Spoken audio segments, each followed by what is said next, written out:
வணக்கம் மக்களே, உங்கள் அனைவரையும் டாக்டர் பி அண்ணாமலை ஐஏஎஸ் அகாடமியின் கரண்ட் அஃபேர்ஸ் டிகோடிங் செஷனுக்கு வரவேற்கிறேன். ஸோ இந்த செஷன்ல நம்ம என்னெல்லாம் டாபிக்ஸ் டிஸ்கஸ் பண்ண போறோம் அப்படின்னு பாத்தீங்கன்னா, ஃபர்ஸ்ட் ஒரு initiative taken by the China. So towards the avoiding of desertification. So அங்க இருக்கிற கோபி டெசர்ட்ல இருக்கிற டெசர்டிஃபிகேஷன் எஃபெக்டை, அதோட ப்ராலிஃபரேஷனை கண்ட்ரோல் பண்றதுக்காக ஒரு இனிஷியேட்டிவ் எடுத்திருக்காங்க. அந்த இனிஷியேட்டிவ் பேர் வந்து கிரேட் கிரீன் வால். ஸோ இது எப்படி பண்றாங்க, இந்த இனிஷியேட்டிவ்ல எப்படி டெசர்டிஃபிகேஷன் அவாய்ட் பண்றாங்கிறத பார்க்க போறோம். செகண்ட் டாபிக்ல controversy related to the Taj Mahal திருப்பியும் ஒரு நியூஸ்ல வந்திருக்கு. ஸோ இந்த தாஜ்மஹால் ஏன் நியூஸ்ல இருக்கு, அதை ஏன் வந்து தேஜோ மஹாலயா அப்படின்னு சொல்றாங்க, ஸோ அது ரிலேட்டடா தாஜ்மஹாலா தேஜோ மஹாலயாவா அப்படிங்கிற ஒரு கான்ட்ரோவர்சி இருக்கிறதுனால, so about the Taj Mahal as a cultural heritage சைட்டா அது என்னங்கிறத பார்க்க போறோம். சார் தேர்ட் டாபிக்கா வந்து பாத்தீங்கன்னா இந்தியன் கிரே ஹார்ன்பில். ஸோ இந்த இந்தியன் கிரே ஹார்ன்பில் ஏன் நியூஸ்ல இருக்கு, அது ஏன் நம்ம பிரிலிம்ஸ்க்கு important, and about the species அப்படி அதோட ஸ்பீசிஸ் டேட்டாஸையும் நம்ம பார்க்க போறோம். ஸோ லாஸ்ட் டாபிக்கா another species in news and not within the India. இது வந்து டெமோக்ராட்டிக் ரிப்பப்ளிக் ஆஃப் காங்கோல நியூ பிரைமேட் ஸ்பீசிஸா கண்டுபிடிச்சிருக்காங்க, called as the Colobus congoensis. So or locally called as liqueli அப்படின்னு சொல்றாங்க. So about the species, அதோட importance என்ன, அதோட significance என்னங்கிறதையும் உள்ள பார்த்துடலாம். So about the first topic, China's Great Green Wall Initiative. இது வந்து தி ஹிந்துல இருந்து எடுத்த news article. The article is China's Great Green Wall tames desert growth, but scientists say fight is not over. So இது ஒரு long பீரியடா இவங்க எடுத்துட்டு இருக்க ஒரு முயற்சி towards the avoidance of desertification from the Gobi Desert.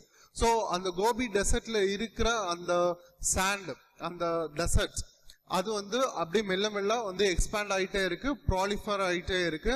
So அதை எப்படி control பண்றாங்க, அதுக்கு என்னென்ன முயற்சி எடுக்கிறாங்க, அஃபாரஸ்டேஷன் ஆக்டிவிட்டிஸ் பண்றாங்க, அதை எப்படி பண்றாங்கிறது தான் இந்த நியூஸ் ஆர்டிகளோட கோர் தீமே.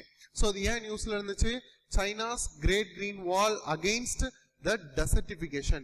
So இந்த டாபிக் வந்து யூபிஎஸ்சிக்கு ரொம்ப ரொம்ப important towards the environment. So இந்த கிரேட் கிரீன் வால் இனிஷியேட்டிவ் எதனால நியூஸ்ல இருந்துச்சு அப்படின்னு பாத்தீங்கன்னா, China's 3 North shelter belt programme or the 3 North project அப்படின்னு சொல்லுவாங்க. It is also been called as the 3 North forest protective project அப்படின்னு கூட சொல்லுவாங்க. ஸோ இந்த ப்ரோக்ராம் தான் வந்து இந்த டெசர்டிஃபிகேஷன் அவாய்ட் பண்றதுக்காக இந்த கிரேட் கிரீன் வால் இனிஷியேட்டிவ்ங்கிறத கொண்டு வராங்க. Popularly called the great green wall has shown measurable success. So இது வந்து முன்னாடியே இம்ப்ளிமெண்ட் பண்ணிட்டாங்க. இது வந்து ஒரு லாங் டேர்ம் ப்ராஜெக்ட் சொன்னால, ஸோ இதோட ப்ராஜெக்டோட ட்ராக் ரெக்கார்ட்ஸை எடுத்து பார்க்கும்போது இது வந்து மெஷரபிள் அவுட்கம்ஸ் பாசிட்டிவா கொடுத்துருக்கு அப்படிங்கிறது தான் இதோட news background in reduction of desertification. And scientists also however caution that long term maintenance and ecosystem restoration remains essential. Even though நம்ம இந்த மாதிரி மெஷர்லாம் எடுத்துட்டே இருந்தா கூட அதை கன்சிஸ்டன்டா இன்னும் லாங் டேர்முக்கு பண்ணிக்கிட்டே தான் இருக்கணும், அப்பதான் அதோட ப்ராலிஃபரேஷனை கண்ட்ரோல் பண்ண முடியுங்கிறதையும் சயின்டிஸ்ட் சொல்லியிருக்காங்க. And what is the primary objective of this initiative அப்படின்னு பார்த்தோம் அப்படின்னா, to combat the desertification. And நம்ம ஒரு டெசர்ட் ப்ராலிஃபர் ஆகுது அப்படின்னா அந்த டெசர்ட்ல இருக்கக்கூடிய விண்ட் மூவ்மெண்ட்னால சாண்ட் ஸ்டார்ம்ஸ் கிரியேட் ஆகும். ஸோ அந்த சாண்ட் ஸ்டார்ம்ஸ் என்ன பண்ணும் அப்படின்னா, டெசர்ட்ல இருக்கிற சாண்டை எடுத்துட்டு வந்து இன்னொரு ஏரியால டெபாசிட் பண்ணிடும். ஸோ அந்த ஏரியாலையும் டெசர்ட் சாண்ட் இருக்கிறதுனால அந்த டெசர்ட் மெல்ல மெல்ல எக்ஸ்பேண்ட் ஆகிட்டே இருக்கும் towards the wind movement. So அந்த சாண்ட் ஸ்டார்ம் பாசிபிலிட்டிஸ் அவாய்ட் பண்றதுக்காகவும் லேண்ட் டீக்ரடேஷன் அவாய்ட் பண்றதுக்காகவும் இந்த இனிஷியேட்டிவ் சப்போர்ட் பண்ணுது. And restore the vegetation in the northern China.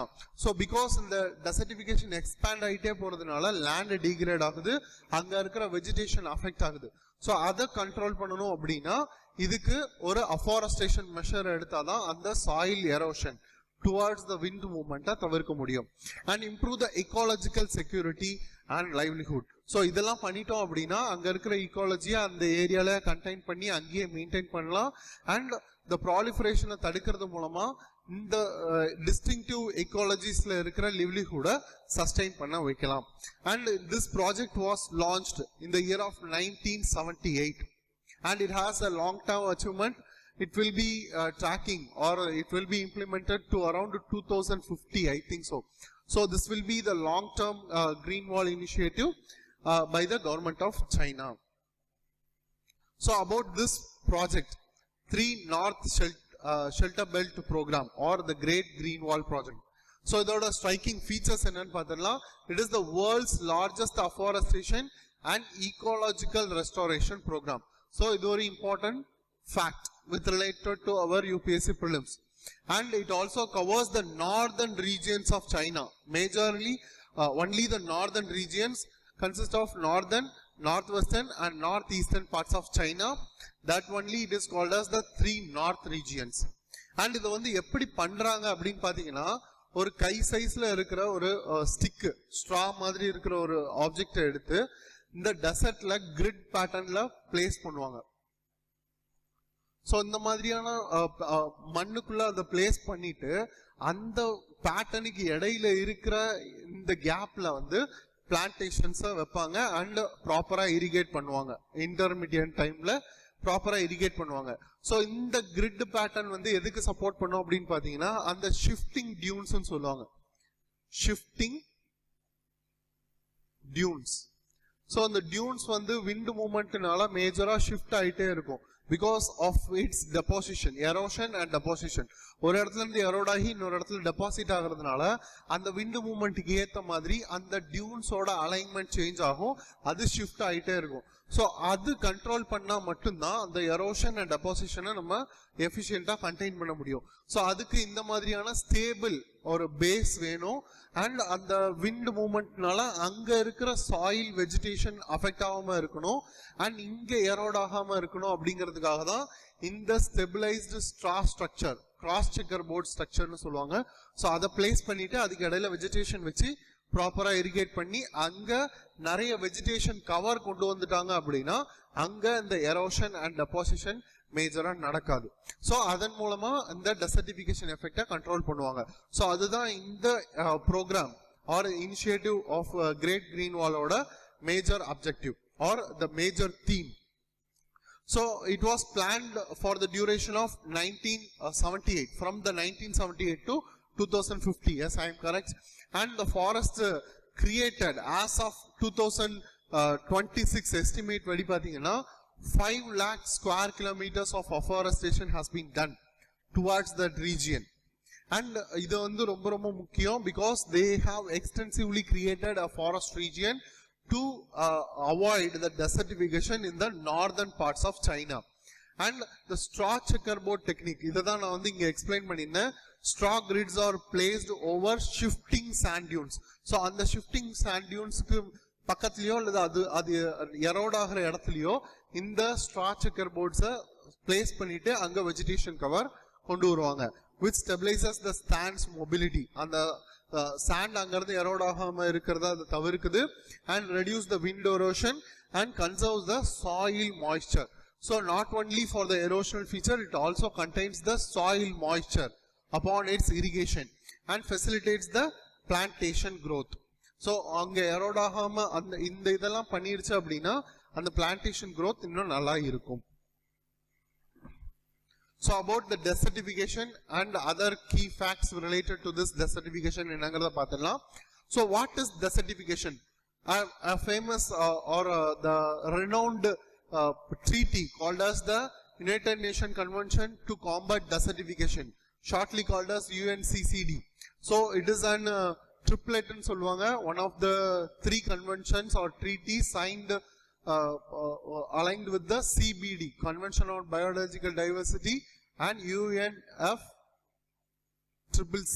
So இதுக்கு கூட சேர்ந்தது தான் the United Nations Convention to Combat Desertification, and it is an legally binding treaty.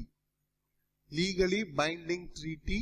India is a party to this treaty, and the National Action Plan or Program. இது வந்து desertification oversee பண்றக்கூடிய ஒரு initiative under this United Nations Convention to Combat Desertification. So இது நம்மளுக்கு தெரிஞ்சிருக்கணும். India ஸ்பெசிஃபிக்கா பார்த்தோம்னு பாத்தீங்கன்னா இஸ்ரோவோட desertification and land degradation,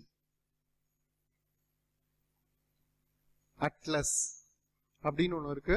so இது வந்து எந்தெந்த ஏரியாலாம் வல்னரபிளா இருக்கு, எந்தெந்த ஏரியாலாம் வந்து ப்ரோன் டு டெசர்டிஃபிகேஷன் ப்ராசஸ் அப்படிங்கிறத ஐடென்டிஃபை பண்ணக்கூடியது. இது வந்து இஸ்ரோவோட இனிஷியேட்டிவ். ஸோ இதெல்லாம் important facts with related to United Nation convention to combat desertification adopted on 1994. So இதெல்லாம் இம்பார்ட்டன்ட், லீகலி பைண்டிங். அண்ட் இது வந்து ஒரு sole one and only treaty, legally binding treaty, which has the relevance towards the environment and sustainable land use management. So அது ரெண்டுத்தையுமே link பண்ணக்கூடிய ஒரே ட்ரீட்டியா இதுதான் இருக்கும். And what are the major causes of desertification? So before getting into the major causes, desertification oda definition under the United Nations Convention to Combat Desertification என்ன சொல்லிருக்காங்க? Land degradation in the arid, semi-arid and dry subhumid areas caused by climatic variations and human activities.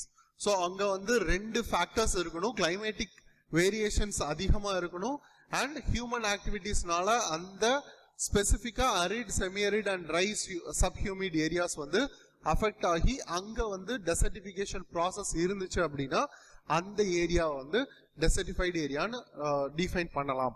So அதுதான் definition under this treaty. So what are the major causes of desertification அப்படின்னு பார்த்தீங்கன்னா, over grazing. ஒரு இடத்த நம்ம நிறைய cattles வச்சு grace பண்ணி அல்லது அந்த யூட்டிலைஸ் பண்ணிட்டோம், அங்க இருக்கிற வெஜிடேஷன் கவரை கிளியர் பண்ணிட்டோம் அப்படின்னா அதுவும் one of the major cause. And deforestation activities அங்க பண்ணக்கூடாது. அன்சஸ்டைனபிள் அக்ரிகல்ச்சர், அங்க அந்த ஈகாலஜி, அந்த ஈகோசிஸ்டமை அஃபெக்ட் பண்ணக்கூடிய அக்ரிகல்ச்சரல் சிஸ்டம்ஸை அல்லது அக்ரிகல்ச்சரல் ப்ராக்டிசஸை இம்ப்ளிமெண்ட் பண்றா அங்க டெசர்டிஃபிகேஷன் வரதுக்கான ப்ராபபிலிட்டிஸ் இருக்கு. And climatic change activities increase ஆகுறதுனால கூட வரும். And increased soil erosion. So இதெல்லாம் தான் major causes. And what is the Chinese or China's achievement towards the avoidance of this desertification from this initiative அப்படிங்கறத பார்த்துடலாம். So desertified land reduced by around 10% since 2000.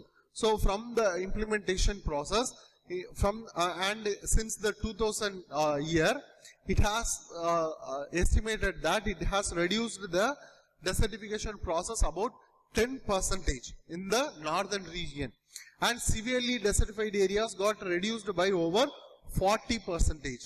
அவங்க வந்து நிறைய டெசர்டிஃபைடு ஆனா ரொம்ப சிவியரா affect ஆகியிருந்த டெசர்டிஃபைடு ஏரியாவை கூட 40% ரெடியூஸ் பண்ணிட்டாங்க.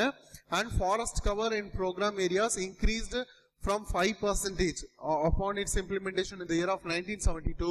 It has been increased to 14% according to the 2022 estimates. So இது ரிலேட்டடான ஒரு யூபிஎஸ்சி ப்ரீவியஸ் இயர் கொஸ்டின் இருக்கு. அது எப்ப கேட்டிருக்காங்க அப்படின்னு பாத்தீங்கன்னா 2016ல கேட்டிருக்காங்க. சோ அந்த கொஸ்டினோட பேக்ரவுண்ட் என்னங்கறத பார்த்துடலாம். அந்த கொஸ்டின் என்ன, what is or the importance of United Nations Convention to Combat Desertification. First, it aims to promote effective action through innovative national programs and supportive international partnerships. Second, it has a special particular focus on South Asia and North Africa regions, and its secretariat facilitates the allocation of major portion of financial resources to these regions. Third, it is committed to bottom-up approach, encouraging the participation of local people in combating the desertification. Select the correct answer using the code given below. So in the question answer enna pathina, second statement is incorrect because it is not specifically focusing on the South Asia or the North African region. It entirely covers the globe, and who are all the party who is binded to be obliged under this treaty or also a part of this convention to combat desertification. So adinala second statement incorrect. So by eliminating the second statement, we left with only option A and option C. So if we know the third statement whether it is correct or not, we can able to get to arrive at the answer.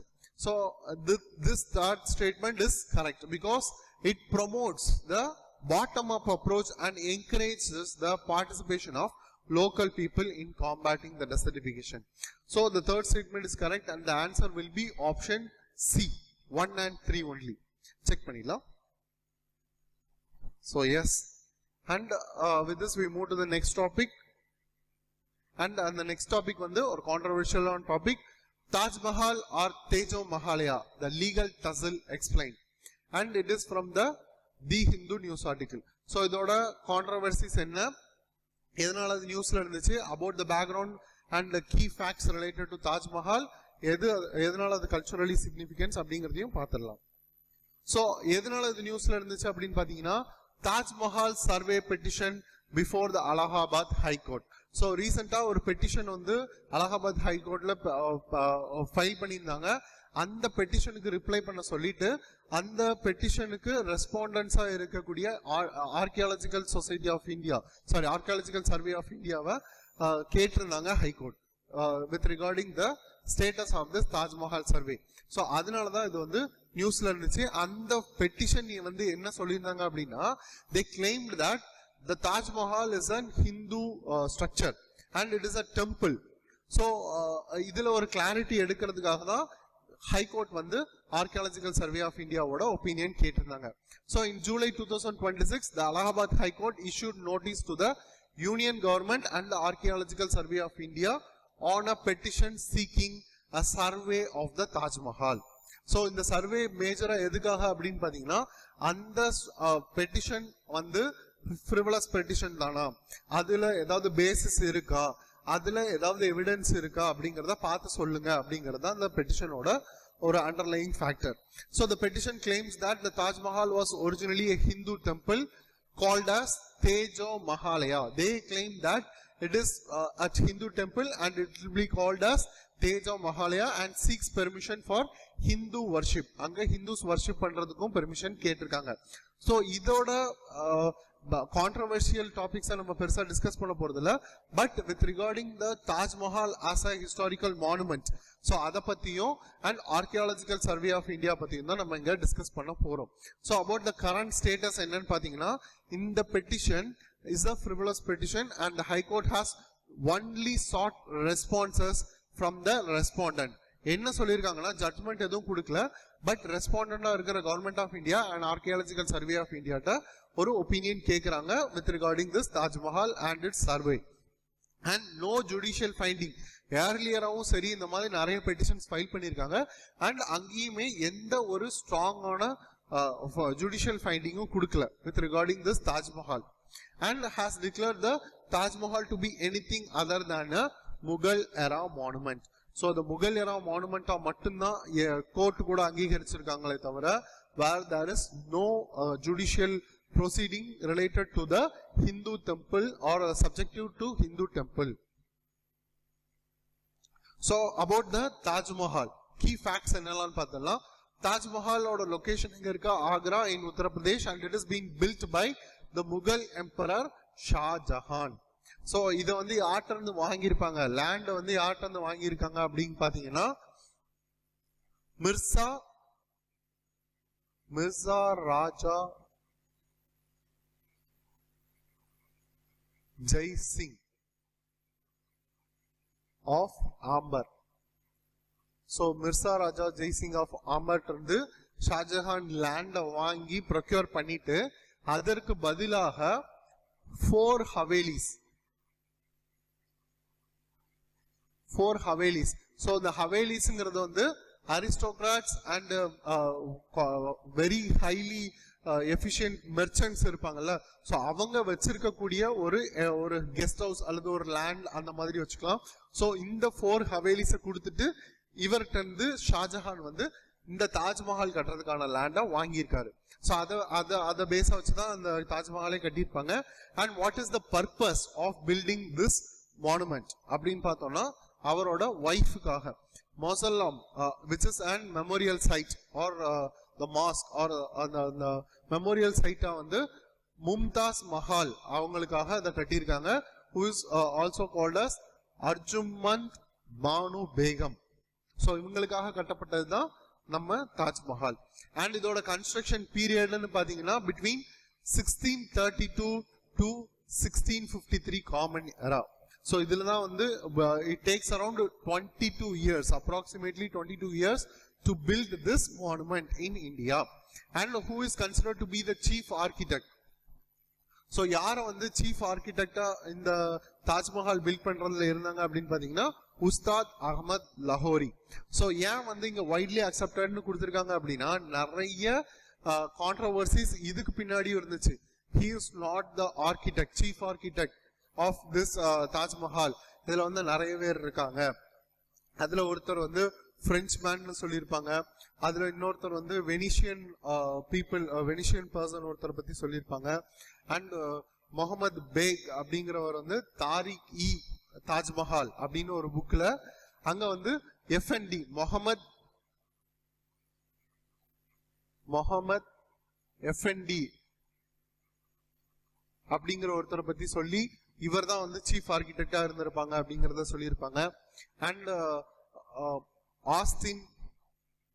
Austin de பார்டாக்ஸ்.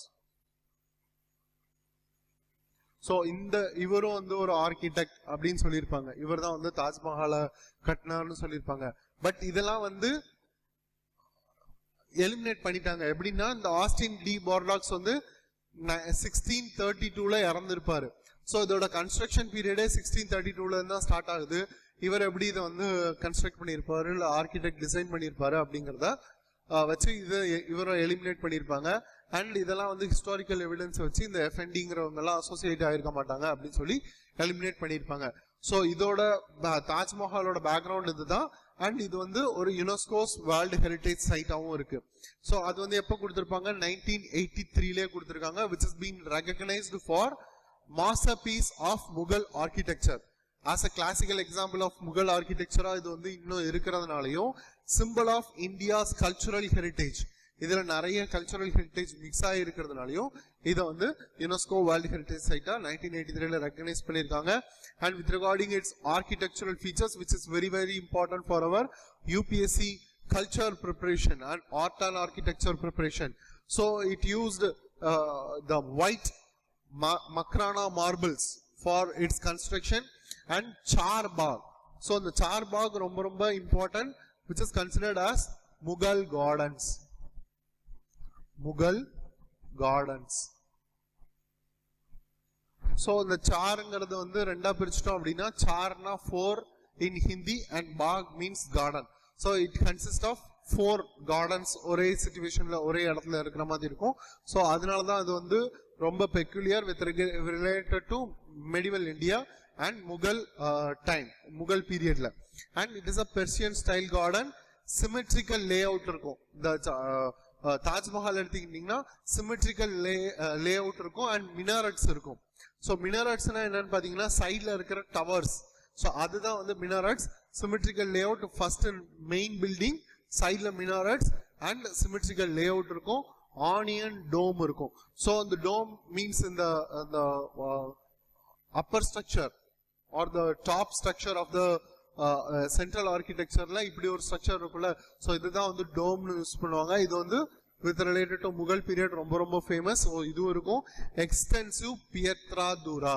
So இதுவும் ரொம்ப ரொம்ப முக்கியம். because இந்த பியத்ரா தூரால தான் வந்து ரொம்ப கலைநயத்தோட அதுல வந்து நிறைய விஷயங்கள் ஃப்ளாரல் டிசைன்ஸா இருக்கட்டும், அதுல இருக்கிற பேட்டர்ன்ஸா இருக்கட்டும், அதெல்லாம் வந்து கையாலேயே வந்து செதுக்கி இருப்பாங்க. அண்ட் இந்த பியத்ரா தூரால செதுக்கினது மட்டும் இல்லாம டைமண்ட்ஸையும் எம்பெட் பண்ணிருப்பாங்க. ஸோ அதனால இந்த pietra dura very very important and very very peculiar towards this Taj Mahal, also called as parchinkari inlay work. And the Archaeological Survey of India's position and legal background என்னெல்லாம் இருக்கு அப்படிங்கறத ஜஸ்ட் ஒரு ஓவர்வியூ பார்த்துடலாம். Archaeological Survey of India என்ன சொல்றாங்க அப்படின்னா 2017ல அவங்க அபிஷியலா ஒரு ஸ்டேட்மெண்ட் கொடுக்குறாங்க. Taj Mahal is a 17th century Mughal mausoleum. So இதை வந்து ஸ்டான்ச்சா அவங்க சொல்லிட்டாங்க. அக்கார்டிங் டு த எவிடன்ஸ் அவங்க பேசுறாங்க என்னன்னா 17th century Mughal mausoleum தான் இது வந்து இருக்கு. And historical records adha solludu. Architectural techniques such as Pietra Dura were not available in the pre-medieval India. So in the period ku munnadi pre-medieval period la இந்த பியத்ரா டூரா techniques எங்கேயுமே இல்ல. So இது வந்து இதுக்கு முன்னாடியே கன்ஸ்ட்ரக்ட் பண்ணியிருக்கிறதுக்கு வாய்ப்பே இல்லை அப்படின்னு சொல்றாங்க. பிகாஸ் இந்த கான்ட்ரவர்ஷியல் டுவர்ட்ஸ் த தாஜ்மஹால்ல இன்னொரு ஃபேக்டர் என்ன சொல்றாங்க அப்படின்னா, ஒரு சிலர் வந்து இது வந்து சண்டேலாவோட கிரியேஷன், சண்டேலா ரூலர்ஸ் தான் வந்து இதை கிரியேட் பண்ணியிருந்தாங்க, இதை வந்து கட்டியிருந்தாங்க அப்படின்னு சொல்லி கூட சொல்லியிருந்தாங்க. But it is not at all relevant to the Chandela period and no archaeological evidence supports the Tejo Mahalaya claim. So இந்த கிளைமை சப்போர்ட் பண்றதுக்கு எந்த விதமான ஆர்கியாலஜிக்கல் எவிடன்ஸும் இப்போ வரைக்கும் கிடைக்கல. So it will be considered as the Mughal architecture. அதுல ரொம்ப ஸ்ட்ராங்கான ஸ்டாண்டா அவங்க கொடுத்திருக்காங்க. So what are the major legal developments with related to this Taj Mahal அப்படிங்கறத ஒரு குவிக்கான ஒரு கிளான்ஸ் பார்த்துடலாம். 2000ல சுப்ரீம் கோர்ட் வந்து ஒரு கிளைமை ரிஜெக்ட் பண்றாங்க, அவுட் ரைட்டா ரிஜெக்ட் பண்றாங்க. அது யாரோடது அப்படின்னு பாத்தீங்கன்னா PN ஓக்ஸ் அப்படின்னு சொல்லி ஒருத்தர் இருக்காரு, அவரோட கிளைமை ரிஜெக்ட் பண்றாங்க. He is an advocate turned ஹிஸ்டோரியனா இருந்திருப்பாரு. இவர் தாஜ்மஹாலை பத்தி ஒரு 2 புக் எழுதியிருப்பாரு. 2 புக்லயும் ஃபர்ஸ்ட் புக் எழுதும் போது ஒரு ஒப்பீனியன்லயும் செகண்ட் புக் எழுதும் போது வேற ஒரு ஒப்பீனியன்ல எழுதியிருப்பாரு. அண்ட் 2 புக்குமே வந்து இந்த மெடிவல் இந்தியா அந்த முகல் பீரியடுக்கு சப்போர்ட் பண்ற மாதிரி எழுதியிருக்க மாதிரி ஹிந்து டெம்பிள் அப்படிங்கிற மாதிரி தான் சப்போர்ட் பண்ணி எழுதியிருப்பாரு. அண்ட் அவரோட கிளைமை அவுட் ரைட்டா சுப்ரீம் கோர்ட் ரிஜெக்ட் பண்ணிட்டாங்க. 2005 and 2015ல சிமிலர் சூட்ஸ வந்து சுப்ரீம் கோர்ட் டிஸ்மிஸ் பண்றாங்க. அண்ட் 2022ல Supreme Court dismissed another public interest litigation with respect to the claim that it is an Hindu temple அப்படிங்கிற கிளைமை அவுட் ரைட்டா திருப்பி ரிஜெக்ட் பண்றாங்க. அண்ட் 2026ல இப்ப அலகாபாத் ஹைகோர்ட்ல இதே மாதிரியான ஒரு ரெஸ்பான்ஸை கேட்டிருக்காங்க. ஆர்கியாலஜிக்கல் சர்வே ஆஃப் இந்தியா அதுக்கு ஒரு ரெஸ்பான்ஸ் கொடுத்ததுக்கு அப்புறமா அதுல ப்ராப்பரான ஜட்ஜ்மெண்ட் கொடுத்துருவாங்க.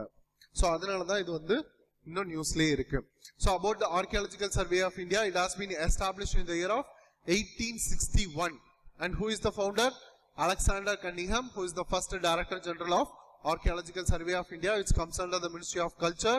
And what are the major functions done by this Archaeological Survey of India? Production of monuments in India and archaeological excavations, doing archaeological excavations and conservation of heritage sites.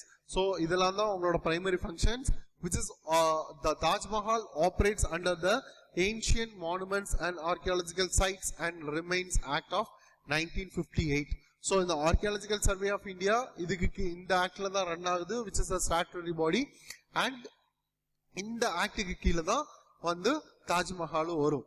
And with related to the Pietra Dura, so அதை வந்து நம்ம என்னன்னு பார்த்தலாம், which is a decorative technique using semi-precious stones. So the semi-precious stones அதுல embed பண்ணி engrave பண்ணியிருப்பாங்க. அதனாலதான் இது வந்து ரொம்ப ரொம்ப peculiar, inlaid into the marble structure. And one of the defining features of Mughal architecture, especially in the Taj Mahal. And நான் சொன்ன மாதிரி Taj Mahal is protected under this Ancient Monuments and Archaeological Sites and Remains Act. So about the next topic என்னன்னு பாத்தீங்கன்னா about the Indian Grey Hornbill. So இந்த Indian Grey Hornbill ஏன் நியூஸ்ல இருக்கு, அதோட கன்சர்வேஷன் ஸ்டேட்டஸ் என்ன, அதோட சிக்னிஃபிகன்ஸ் என்னங்கறத இந்த நியூஸ் ஆர்டிகல்ல பார்க்கலாம். இது வந்து ஹிந்து நியூஸ் ஆர்டிகல்ல இருந்து எடுத்துருக்காங்க. 60 years after disappearing from Gir, Indian Grey Hornbills breed for 4th consecutive year. So it is an reintroduction program, and in the reintroduction program with related to the Gir region of Indian Grey Hornbill. So இங்க வந்து 3 விஷயத்தை நம்ம பார்க்கணும். Gir region எப்படி இருக்கு, Indian Grey Hornbill எப்படி அங்க வந்துச்சு, அல்லது அதோட habitat அதுதானா, and the reintroduction program ஏன் necessary அப்படிங்கறதையும் பார்க்கலாம். So இதோட நியூஸ் பேக்ரவுண்ட் வந்து இதுதான் நம்ம சொன்ன மாதிரி Indian Grey Hornbill has successfully bred for the 4th consecutive year after its reintroduction into the Gir forest. So ஏன் வந்து அந்த Gir forest வந்து ஸ்பெசிஃபிக்கா சூஸ் பண்ணாங்க அப்படின்னா, ஒன்ஸ் இதோட பாப்புலேஷன் வந்து Gir forestல நிறைய இருந்துச்சு, பட் ஆஃப்டர் சம் டைம் அது வந்து லோக்கலி எக்ஸ்டிங்க்ட் ஆயிடுச்சு. So after the locally extinct ஆனதுக்கு அப்புறம் அந்த ஸ்பீசிஸ் அந்த பர்டிகுலர் லொகேஷனுக்கு திருப்பியும் கொண்டு வர ப்ரோக்ராம் தான் இந்த ரீஇன்ட்ரோடக்ஷன் ப்ரோக்ராம். லைக்வைஸ் அவர் ப்ராஜெக்ட் சீட்டா இன் 2022ல இனிஷியேட் பண்ணோம்ல, அந்த ப்ராஜெக்ட் சீட்டா மாதிரியே இது ஒரு reintroduction programme, but within India. And இந்த இந்தியன் கிரே ஹார்ன்பில் அந்த லோக்கலி எக்ஸ்டிங்க்ட் ஆனதுல இருந்து இப்போ கன்சிக்யூட்டிவா 4th இயரா அதோட பாப்புலேஷன் ஸ்டேபிளா இன்க்ரீஸ் ஆகிட்டே இருக்குங்கிறது தான் இந்த news background. And finding published in the peer reviewed journal Birds of 2026. And what is the key highlight behind this news article? Species has disappeared from the GIR during the time period from between 1950s ல இருந்து 1960s குள்ள இந்த ஏரியால இருந்து கம்ப்ளீட்டா அந்த species வானிஷ் ஆயிடுச்சு. After this time the reintroduction program started in the year of 2021. So இந்த டைம்ல தான் அதை வந்து ரீஇன்ட்ரோடியூஸ் பண்ண ட்ரை பண்ணியிருக்காங்க. அண்ட் அந்த ப்ரோக்ராம்ல இப்போ சக்சஸ்ஃபுல்லா நிறைய பாப்புலேஷன் கொண்டு வந்துட்டாங்க. ஸோ 40 ஹார்ன்பில்ஸ் இனிஷியலா ரிலீஸ் பண்ணியிருக்காங்க இன் 2 phases. ஃபர்ஸ்ட் ஃபேஸ்ல வந்து 28 பேர்ட்ஸ் ரிலீஸ் பண்ணியிருக்காங்க, செகண்ட் ஃபேஸ்ல 12 பேர்ட்ஸ் ரிலீஸ் பண்ணியிருக்காங்க. So about the Indian grey hornbill. So நம்மளுக்கு தெரியும் அந்த ஹார்ன்பில் வந்து யூபிஎஸ்சிக்கு ஒரு ஃபேவரட்டான டாபிக் அப்படின்னு சொல்லிட்டு, because that is an UPSC previous year question with related to this hornbill. அது என்னங்கிறத நம்ம லாஸ்ட்ல பார்க்கலாம். ஸோ இந்த ஹார்ன்பில் அப்படின்னு நம்மளுக்கு யோசிச்சாலே நம்மளுக்கு 2 ரீஜியன் தான் ஞாபகம் வரும். ஒன்று கேரளா, இன்னொன்று வந்து அருணாச்சல் பிரதேஷ். ஸோ இந்த கேரளா அண்ட் அருணாச்சல் பிரதேஷ் தாண்டி இந்த கிர் ரீஜியனை எப்படி வந்து ஒரு ஹார்ன்பில் ப்ரிஃபர் பண்ணும் அப்படிங்கிற கொஸ்டின் நம்மளுக்கு எல்லாத்துக்குமே வரும். ஸோ இந்த இந்தியன் கிரே ஹார்ன்பில் வந்து பாத்தீங்கன்னா highly adaptive in nature. Highly adaptive. So highly அடாப்டிவா இருக்கிறதுனால என்ன ஆகுது அப்படின்னு பாத்தீங்கன்னா, அதர் ஹார்ன்பில் ஸ்பீசிஸ் இருக்குல்ல, கிரேட் இந்தியன் ஹார்ன்பில் இருக்குல்ல, ஸோ அந்த மாதிரியான ஸ்பீசிஸ் வந்து நான் entirely preferring the dense forest region for as its habitat. So அந்த டென்ஸ் ஃபாரஸ்ட் ரீஜனை ப்ரிஃபர் பண்ணாம இந்த இந்தியன் கிரே ஹார்ன்பில் மேஜரா ட்ரை டெசிடியஸ் ஃபாரஸ்டும் டீக் ஃபாரஸ்டையும் தான் இது ப்ரிஃபர் பண்ணுது. ஸோ அதனாலேயே வந்து இது வந்து ஹைலி அடாப்டிவ்னு சொல்றாங்க. And once it has its population in the GIR region. And about this grey hornbill வந்து பாத்தீங்கன்னா it is a monogamous. நம்மளுக்கு தெரியும் ஹார்ன்பில்ஸ்னாலே monogamous species which lives with only one pair. So அந்த ஒரு பேரை மட்டுமே ரொம்ப டிபெண்ட் பண்ணி இருக்கும். அண்ட் ஸ்பெசிஃபிக்கா வந்து பாத்தீங்கன்னா ஃபீமேல்ஸ் வந்து during the shedding period and the incubation of their child அந்த எக் பீரியட்ல entirely depending on male. So it is highly important, and it is also considered as the farmers of the forest. Farmers of the forest, because it is an seed disperser.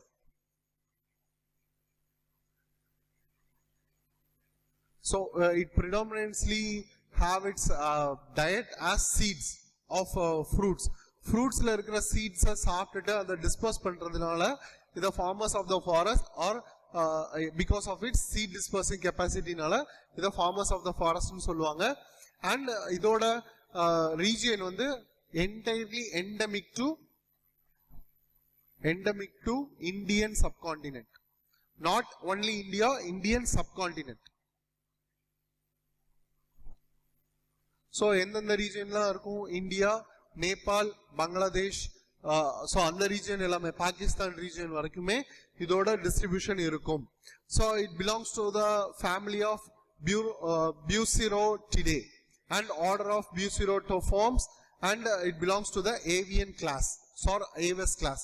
And regarding its distribution நம்ம பார்த்தோம், it is endemic to the Indian subcontinent and native to the Indian subcontinent, found in the dry deciduous forest, open woodlands, which majorly prefers teak forest. So teak forest, agricultural landscapes, urban parks with mature trees. So இங்க தான் வந்து நம்மளுக்கான twist இருக்கும். என்னன்னா majority of this grey hornbill வந்து யூஸ்வலா வந்து நம்ம ஹியூமன் ஹேபிடேட்டுக்கு பக்கத்துல இருக்க ரீஜனை ப்ரிஃபர் பண்ணாது, டென்ஸ் ஃபாரஸ்ட் தான் ப்ரிஃபர் பண்ணும். பட் இந்த இந்தியன் கிரே ஹார்ன்பில் அக்ரிகல்ச்சரல் லேண்ட்ஸ்கேப்ஸ்ல இருக்கிற ஃபுட் கிரெயின்ஸை கூட இது எடுத்துக்கும். அண்ட் அர்பன் பார்க்ஸ்ல கூட இதனால ஈஸியா த்ரைவ் ஆக முடியும். ஸோ இதை வச்சு நம்மளுக்கு ட்விஸ்டடா ஏதாவது ஸ்டேட்மெண்ட் கேட்டா கூட நம்ம அவேரா இருக்கணும்.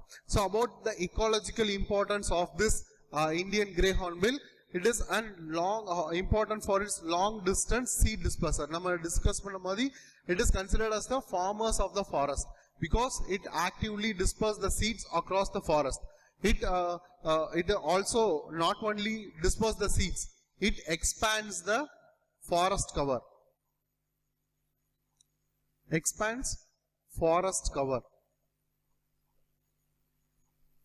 and helps in the forest regeneration, maintenance of biodiversity and natural ecosystem restoration.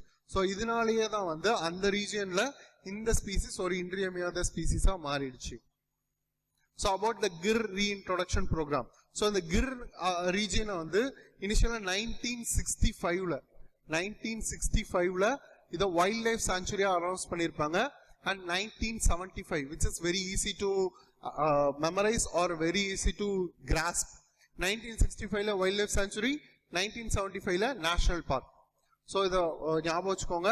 So இந்த கிர் ரீஜியனை வந்து 1965 ல வைல்ட் லைஃப் சாங்சுரியா மாற்றினதுக்கு அப்புறம் இதோட பாப்புலேஷன் ரொம்ப இன்றியமையாததா மாறினதுனால அங்க அந்த பாப்புலேஷனை கொண்டு வரணுங்கிறதுக்காக தான் இந்த ரீஇன்ட்ரோடக்ஷன் ப்ரோக்ராமை கொண்டு வந்தாங்க.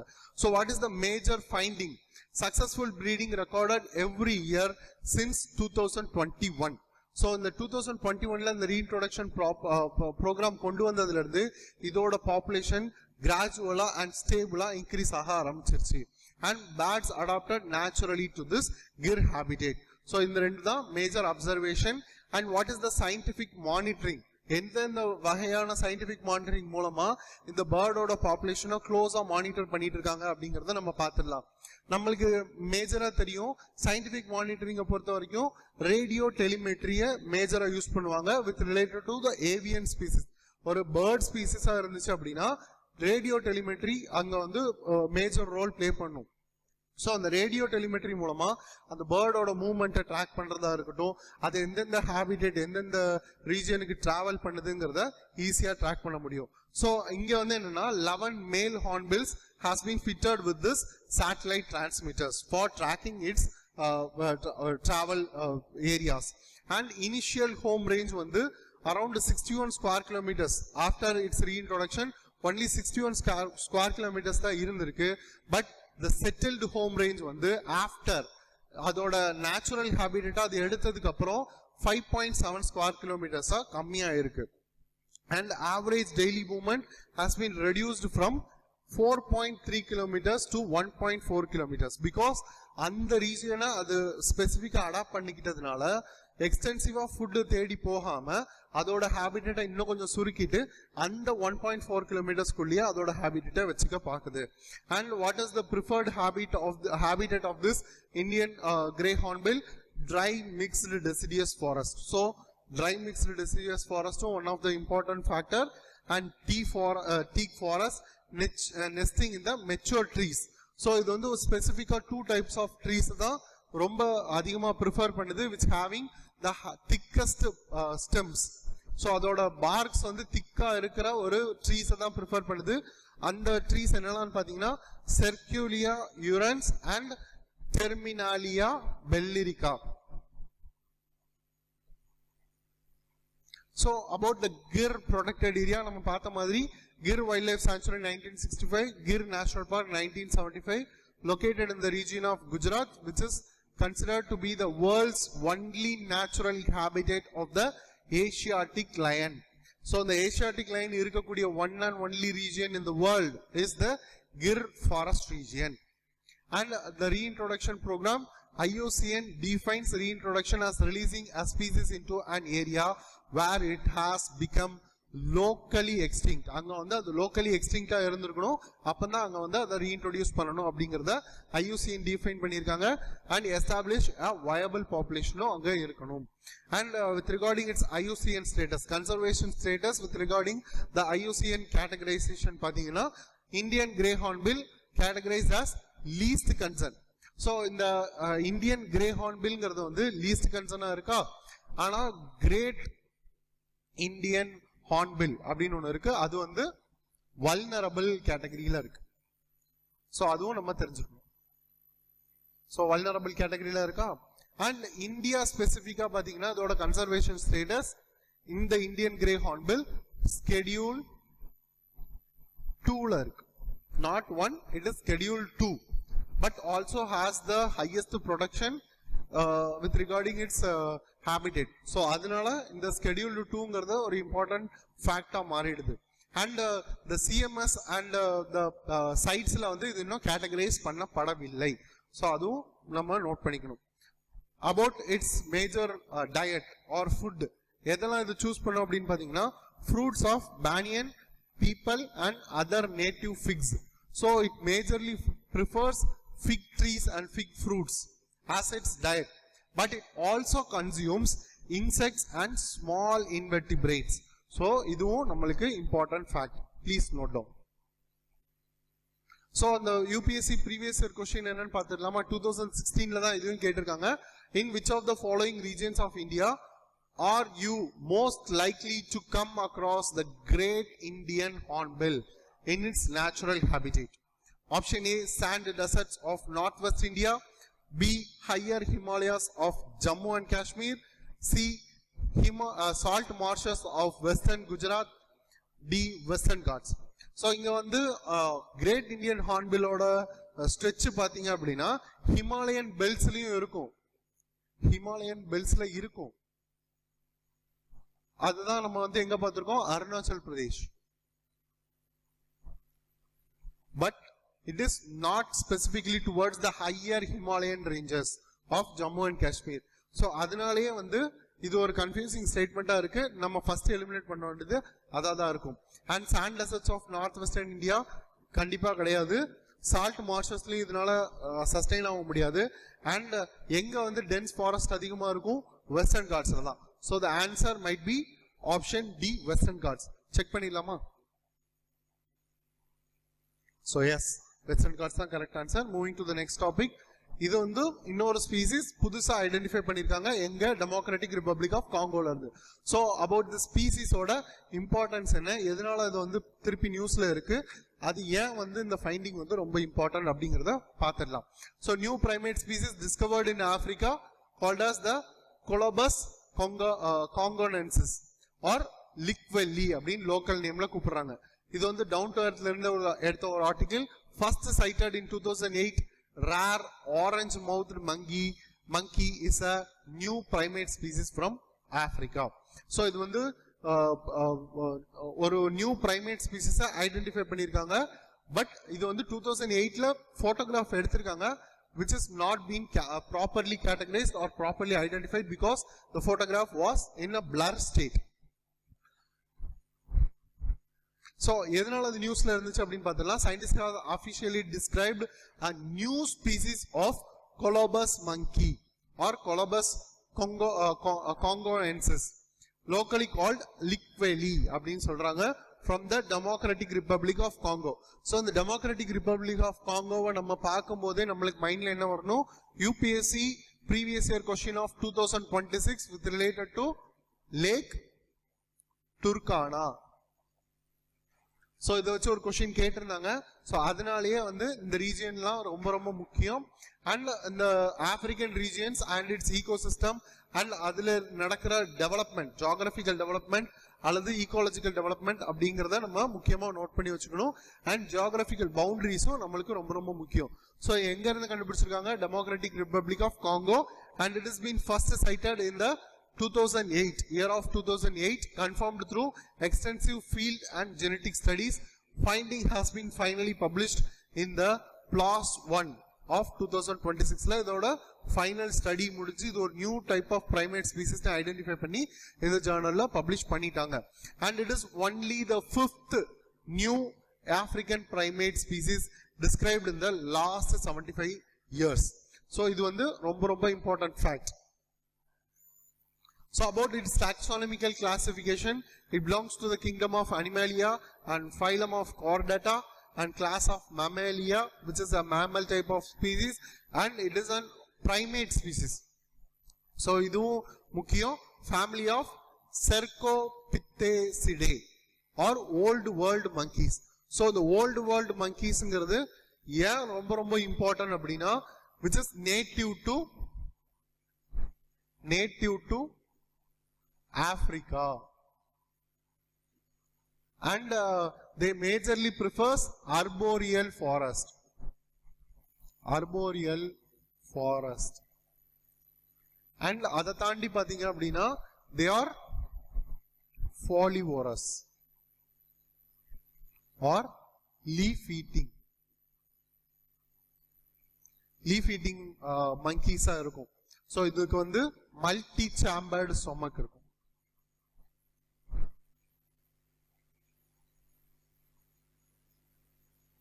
ஸோ அந்த மல்டி சாம்பர்ட் ஸ்டொமக் எதுக்காக? லீஃப் சாப்பிட்றதுனால அதை டைஜஸ்ட் பண்றதுக்காக, ப்ராப்பரா அதை டைஜஸ்ட் பண்ணி கொண்டு வரணும், ப்ராசஸ் பண்ணி கொண்டு வரணுங்கிறதுக்காக மல்டி சாம்பர்ட் ஸ்டொமக் இருக்கும். ஸோ இந்த old world monkeys native to Africa, இந்த ஃபேக்ட்ஸ் எல்லாம் முக்கியமா நோட் பண்ணி வச்சுக்கோங்க. இதை பத்தி நம்மளுக்கு ஏதாவது ஒரு கொஸ்டின்ல ரிஃப்ளெக்ட் ஆகலாம். And belonging to the subfamily of Colobinae and genus of Colobus. Species called as Colobus congonensis. And with regarding its distribution, habitat and distinctive features, என்னெல்லாம் பார்த்தலாம். Geographical distribution பார்த்தீங்கன்னா it is endemic. Endemic means a particular location குள்ள மட்டும் தான் இதோட population இருக்கும். So endemic to Democratic Republic of Congo, which has been restricted to the interflu. So interfluங்கிற term வந்து which is similar to the Indian geographical term called as Doab. So Doab means a fertile land between two rivers, which is called as Doab.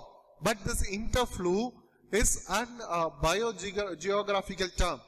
So the interflu on the land between rivers tha, but it has the not only இது வந்து டோப்ங்கிறது வந்து ஒரு extensive ரீஜியனா இருக்கும், ரொம்ப பெரிய ரீஜியனா இருக்கும். But it is not subject to be extensive. இந்த இன்டர்ஃப்ளூங்கிறது it is subject to be very restricted or small. ரொம்ப கம்மியான ஏரியாவா இருந்தா கூட அந்த இன்டர்ஃப்ளூங்கிறத டிஃபைன் பண்ணுவாங்க. So which is similar but not the same. அதை நம்ம ஐடென்டிஃபை பண்ணி வச்சுக்கணும். அண்ட் எந்தெந்த ரிவருக்கு இடையில இருக்கு அப்படின்னு பாத்தீங்கன்னா லொமாமி ரிவர் அண்ட் காங்கோ ரிவர். இந்த காங்கோ ரிவரை லுலாபா அப்படின்னு சொல்றாங்க. ஸோ இந்த ரெண்டு ரிவரையும் மறக்காம நோட் பண்ணி வச்சுக்கோங்க. ஓகேவா? Estimated distribution of 1700 kilometre square. So இந்த ரீஜியன்ல இந்த ஸ்பெசிபிக் ஏரியாக்குள்ள மட்டும்தான் இதோட பாப்புலேஷன் இருக்கு அப்படிங்கறத சொல்லியிருக்காங்க. And with regarding its habitat which is high closed canopy tropical forest தான் ப்ரிஃபர் பண்ணது இதோட ஹேபிடேட்டா. அண்ட் டீப் கிளே சாயில்ஸ் தான் இதோட ஹேபிடேட்ல மேஜரா பார்க்க முடியும். And white sand which is nutrient poor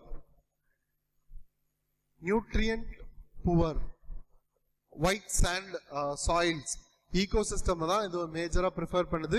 and இது வந்து ஒரு ஈகோலாஜிக்கல் பேரியராகவும் ஆக்ட் ஆகுது. ஓகேவா? இதை கண்டிப்பா மறக்காம நோட் பண்ணி வச்சுக்கோங்க. What are the striking distinctive features of this primate? இந்த மங்கியோட டிஸ்டிங்டிவ் ஃபீச்சர்ஸ் என்னன்னு பார்த்தோம்னா which has a predominantly black body. உடம்பு வந்து black கலர்ல தான் இருக்கும். characteristics of orange cream patches around the mouth and nose. So அந்த வாய் பகுதி அண்ட் மூக்கு பகுதியில வந்து ஆரஞ்சு கிரீம் பேட்ச் இருக்கும். இந்த நோஸ்ங்கிறது வந்து பிலான்ட்ரம் அந்த ரீஜியன்ல தான் வந்து சொல்றாங்க. பிலான்ட்ரம் இஸ் த ரீஜியன் வேர் இந்த மவுத்துக்கும் நோஸையும் கனெக்ட் பண்ற மாதிரி ஒரு ரிட்ஜ் மாதிரி ஒரு ஸ்பேஸ் இருக்குல்ல, ஸோ அதை தான் வந்து பிலான்ட்ரம்னு சொல்றாங்க. அந்த பிலான்ட்ரம்லயும் இந்த ஆரஞ்சு கிரீம் பேட்ச் இருக்கும். Comparatively small body size, white perianal patch. So இந்த பெரியானல் பேட்ச்ங்கிறத வந்து மெஜாரிட்டி ஆஃப் த பிரைமேட்ஸ்ல பார்க்க முடியாது. ஒரு சில பிரைமேட்ஸ்ல அது ஒரு சில மங்கீஸ்ல தான் பார்க்க முடியும். இந்த பெரியானல் பேட்ச்ங்கிறது ஒன்றும் இல்லை, நம்ம உட்கார்ற இடத்துல வந்து அதுக்கு வந்து ரெண்டு பேட்ச் மாதிரி இருக்கும். அந்த இடத்துல முடி கம்மியா இருக்கும். ஸோ அங்க வந்து பாத்தீங்கன்னா மேல்ல வந்து கொஞ்சம் ஃபர்ரி இருக்கும், ஒயிட் ஃபர் ரீஜியன் இருக்கும் இந்த பெரியானல் பேட்ச்ல. பட் ஃபீமேல்ல அந்த ஒயிட் ஃபர்ரி பேட்ச் இருக்காது. ஸோ அதுதான் distinctive feature between the male and female of this species. And distinctive roaring vocalization. So அதோட சவுண்ட் எழுப்பி மேட்டை கால் பண்றதா இருக்கட்டும் இல்ல அலர்ட் பண்றதா இருக்கட்டும், ஸோ அதெல்லாமே வந்து டிஃப்ரெண்டா இருக்கும், டிஸ்டிங்டிவா இருக்கும். So about the scientific significance behind its discovery or its finding. So evidence used for species identification. என்னெல்லாம் யூஸ் பண்ணாங்க? Researchers confirmed the new species using morphological characteristics. அதோட closely associated sister species ஓட morphological featureல எவ்வளோ difference இருக்கு அப்படிங்கறத பார்த்தோம். Mitochondrial DNA analysis பண்ணியும் வோக்கலைசேஷன் studies இதோட க்ளோஸ் அசோசியேட்ஸோட கால்ஸ் எல்லாம் எப்படி இருக்கு, அதோட வாய்ஸ் எப்படி இருக்கு, எந்தெந்த மாதிரியான சவுண்ட்ஸ் அதை ப்ரொடியூஸ் பண்ணுது அப்படிங்கறத வச்சும் ஃபீல்ட் அப்சர்வேஷன்ஸை வச்சும் இதோட சயின்டிஃபிக்கா இதோட டிஸ்டிங்டிவ் ஸ்பீசிஸ்ங்கிறத டிஸ்கவர் பண்ணியிருக்காங்க. And about it's evolutionary importance இதுவும் முக்கியம். ஏன்னு நான் சொல்கிறேன். Evolutionary importance which is having the closest relative யாருன்னு பாத்தீங்கன்னா கொலோபஸ் சட்டானஸ் அப்படின்னு சொல்றாங்க, which is a black colobus அப்படின்னு சொல்றாங்க. சோ ஏன் வந்து இங்க வந்து இது ரொம்ப ரொம்ப முக்கியம் அப்படின்னு சொல்றேன் அப்படின்னு பாத்தீங்கன்னா இங்க ஒரு டேர்ம் இருக்கு. அந்த டேர்மோட பேர் வந்து ஆலோபேத்திக்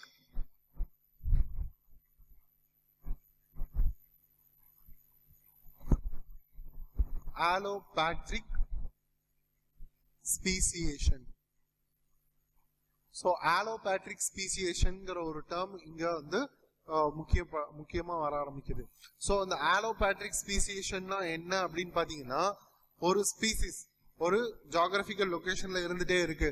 அந்த ஸ்பீசிஸ் ஏதோ ஒரு காரணத்தினால மேஜரா ஜியோகிராபிக்கல் ரீசன்னால அங்க ஒரு பவுண்டரி கிரியேட் ஆகுது. அந்த பவுண்டரி கிரியேட் ஆனதுனால இந்த ஸ்பீசிஸ் அதாவது ஒரு ஒரு மேஜரா ஒரு ஏரியா இருக்குன்னு வச்சுக்கோங்க, அதுல ஒரு டைப் ஆஃப் ஸ்பீசிஸ் ஒரு மங்கி இருக்குன்னு வச்சுக்கலாம். அந்த மங்கி அந்த ஜியோகிராபிக்கல் ஏரியா ஸ்பிளிட் ஆகுது, ஒரு எர்த்குவேக்னால ஸ்பிளிட் ஆகுதுன்னு வச்சுக்கலாம். அந்த ஸ்பிளிட் ஆனதுனால அதனால இந்த சைட்ல இருக்கிற ரீஜனுக்கு போக முடியல. அந்த குரூப் வந்து மங்கி குரூப் வந்து ஏ பின்னு ரெண்டா பிரிஞ்சிருச்சு. இந்த சைடு ஏ குரூப்பும் இந்த சைடு பி குரூப்பும் பிரிஞ்சுட்டாங்க. இதுல போட்டா தெரிஞ்சிடும். இது ஒரு ரீஜன் வச்சுக்கலாம். இங்க எர்த்குவேக் நடக்கிறதுனால இதோட பாப்புலேஷன் ரெண்டா பிரிய ஆரம்பிக்குது. சோ இந்த சைடு ஏ இந்த சைடு பின்னு மாறிடுது. சோ இங்க வந்து ஒரு மேஜரா ஒரு கேப் இருக்கு. சோ இந்த ஜியோகிராபிக்கல் லொகேஷன்ல வாழ்ற ஸ்பீசிஸும் ஒரே ஸ்பீசிஸ் தான், இங்க வாழ்ற மங்கீஸும் ஒரே ஸ்பீசிஸ் ஆஃப் மங்கி தான்.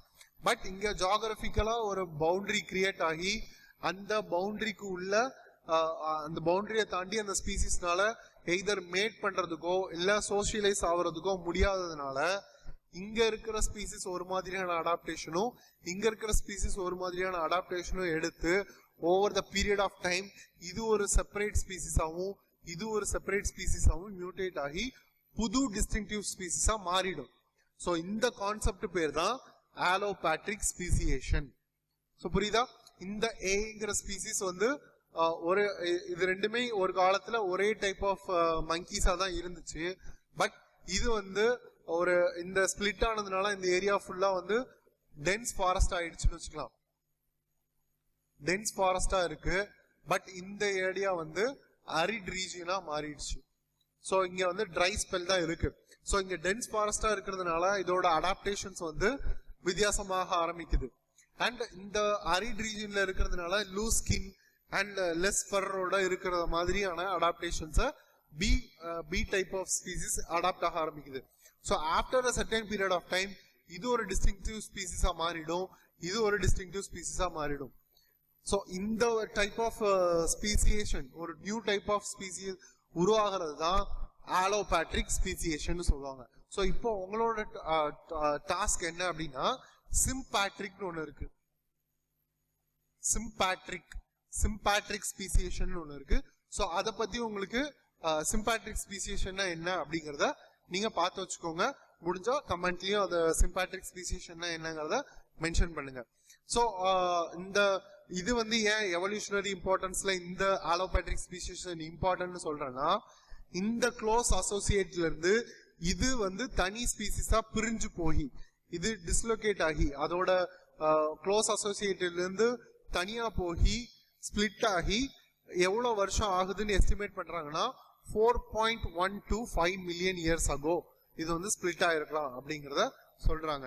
So about its behaviour which is நான் சொன்ன மாதிரி old world monkeys are preferring arboreals and frequently observed in mixed species primate groups. So it is been observed from the other primate species. Other primate species கூடயும் இதை சேர்ந்து பார்க்க முடியுது, which underlies it as an social being and feeds mainly on leaves. So இதெல்லாம் நம்ம முன்னாடியே பார்த்துட்டோம்.